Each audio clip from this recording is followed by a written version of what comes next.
Hello guys, welcome to my channel online GS by Diwakar.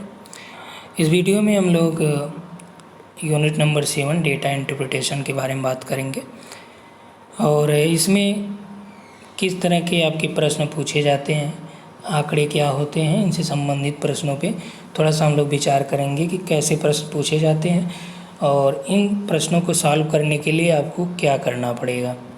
तो सबसे पहले ये जानते हैं कि आंकड़े क्या होते हैं। डेटा तो जो आपकी गुणात्मक या मात्रात्मक यानी कि क्वालिटेटिव और क्वांटिटेटिव जो चर होते हैं, वेरिएबल्स होते हैं, उनके मानों के समुच्चय को डेटा कहते हैं।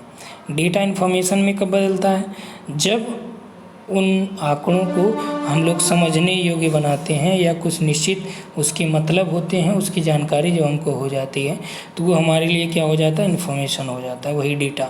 ठीक, डेटा के यहाँ पे दो टाइप दिए गए हैं, एक आपका प्राइमरी डेटा, दूसरा सेकेंडरी डेटा। प्राइमरी डेटा क्या होता है कि जब कोई व्यक्ति आंकड़े स्वयं एकत्र करता है, मान लीजिए किसी फील्ड में आप रिसर्च कर रहे हो तो वहाँ पे जाके खुद अपने आँखों से देख के यदि आप उस चीज़ को ऑब्ज़र्व कर रहे हैं तब वो आपका प्राइमरी के अंतर्गत है। लेकिन सेकेंडरी में क्या होता है कि कोई व्यक्ति वहाँ पे है जिसने आपको कोई कहानी बता दी या आप किसी पत्रिका में, पेपर में देख लिए, पढ़ लिए, तो वो क्या हो जाता है, सेकेंडरी डेटा हो जाता है। ठीक, अब देखिए डेटा का गुणात्मक डेटा क्या है, इनको देख लेते हैं। हालांकि आपकी परीक्षाओं में अब तक एक आध बार भी पूछा नहीं गया है। जो भी पूछा जाता है केवल आपका वहाँ पे टेबल दे देगा और पूछेगा, इसका आंसर उस पर दे देगा। तो देखिए गुणात्मक जो डेटा होते हैं उसकी विशेषताओं का प्रतिनिधित्व वो करते हैं। इस डेटा की संख्या की तुलना में जो सादे भाषा का प्रयोग करके व्याख्या की जानी चाहिए। गुणात्मक डेटा प्राप्त करने के लिए साक्षात्कार और अवलोकन आयोजित करना, ये कुछ तरीके हैं। इन आंकड़ों को वर्णनात्मक प्रकृति उन्हें विश्लेषण करना मुश्किल बनाती है। इस प्रकार के डेटा के कुछ एग्जाम्पल जैसे लिंग, देश, शहर, राष्ट्रीयता आदि हैं। कभी कभी जो गुणात्मक डेटा है उसको तैयार करने और प्रतिनिधित्व करने के लिए संख्यात्मक लेबल का उपयोग करना संभव होता है। डेटाबेस में कर्मचारियों के लिंग को दर्ज करने के लिए एक निश्चित मान लेना पड़ता है। उसके लिए एक का उपयोग पुरुष को निरूपित करने के लिए और जबकि दो का उपयोग क्या होता है, महिला को निरूपित करने के लिए किया जाता है। जबकि जो आपका क्वांटिटेटिव डेटा होता है, क्वालिटेटिव तो हमने देख लिया, क्वांटिटेटिव डेटा में क्या होता है कि गुणात्मक डेटा संख्यात्मक जानकारी का प्रतिनिधित्व करता है और इस प्रकार के जो डेटा की गणना है वो विश्लेषण करना इसमें आसान होता है। जैसे लंबाई, चौड़ाई, वजन, ऊंचाई, गति, क्षेत्र,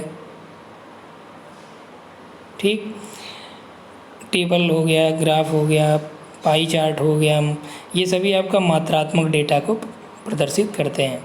सर्वेक्षण, टिप्पणी, साक्षात्कार, ठीक। अब देखिए थोड़ा सा अंतर यहाँ पे है कि परिभाषा तो गुणात्मक डेटा वह डेटा है जिसमें वर्णनात्मक कथन होते हैं, जबकि मात्रात्मक डेटा में क्या होता है, उसे मापा जाता है और संख्यात्मक रूप में व्यक्त किया जा सकता है, लेकिन गुणात्मक में ये चीज़ें नहीं होती हैं। डेटा एकत्र करने के तरीके क्या हैं कि साक्षात्कार या लिखित दस्तावेज या अवलोकन के द्वारा गुणात्मक डेटा को कलेक्ट किया जाता है, जबकि मात्रात्मक के लिए क्या करना पड़ता है, सर्वेक्षण, अवलोकन, प्रयोग, साक्षात्कार। ठीक, अब देखिए आंकड़े प्रदर्शन की कई विधियाँ होती हैं डेटा इंटरप्रिटेशन की। तो सबसे पहले हम लोग यहाँ पे देखते हैं टैबुलेशन, सारणीकरण। तो इसमें क्या होता है कि स्तंभों के रूप में और पंक्तियों के रूप में आपको डेटा दिया रहेगा और इसी पे आपका प्रश्न बनता है। रेखा चित्र में क्या है, इस तरह से आपका डेटा दिया रहेगा और ये पूरा बना के तो अलग अलग जगह नंबरिंग की रहेगी, इस पे पूछता है प्रश्न। दंड आरेख में क्या है कि यहाँ पे अलग अलग नंबर दिया रहेगा, यहाँ भी दिया रहेगा, तो इसे दंड आरेख बोलेंगे या बार डायग्राम बोलेंगे। ठीक, और इसे लाइन ग्राफ बोलेंगे। और नेक्स्ट है कि पाई डायग्राम। पाई डायग्राम के लिए यही समझने वाली बात है कि इसको पूरे कोण को अंश में या परसेंटेज के रूप में दिखाया जाता है। ये जो पूरा कोण बनेगा ये आपका 100% के रूप में रहेगा। कोण कितने का, 360 का बनेगा। ठीक, तो तो मान लीजिए कभी देता है कि इतना ये 20 डिग्री कोण बना रहा है कोई है, ये 50 डिग्री बना रहा है कोई है, ठीक। तो पूछे कि 50% किसका है, तो जो अब देखिए यहाँ पे 360 है, 50% यानी कि 1/2 इसका आधा, ठीक। तो 180 का जो कोण हो जाएगा उसमें कौन कौन से शामिल होंगे इसको आपको देखना है। लेकिन परसेंटेज की बात करें तो यही चीज़ें कि 20% क्रिकेट खेलते हैं, तो मान लीजिए 100 लड़के हैं तो उसमें 20 लड़के क्रिकेट हो गए, 30 फुटबॉल हैं तो 30 लड़के 100 में फुटबॉल हो गए, ठीक। इस अध्याय को पढ़ने के लिए देखिए क्या क्या चीज़ें आपको है, profit loss, percentage, average, ratio and proportional यानी कि अनुपात समानुपात, रेशियो प्रोपोर्शन, परसेंटेज प्रतिशतता, ठीक। और आंकड़े जिस इकाई में दिए गए हों उसी के अनुरूप हमको बदल के निकालना पड़ता है। जैसे दूरी का मान लीजिए किलोमीटर प्रति घंटा में दिया है तो मीटर पर सेकंड में निकालना है, तो आपको सब आंकड़ों को मीटर पर सेकंड में बदलना होगा। यदि कोई भी आंकड़े किसी भी तरह दिए गए सभी की मात्रक को सेम रखना है आपको और सेम इकाई के रूप में ही बदल के निकालना है, ठीक।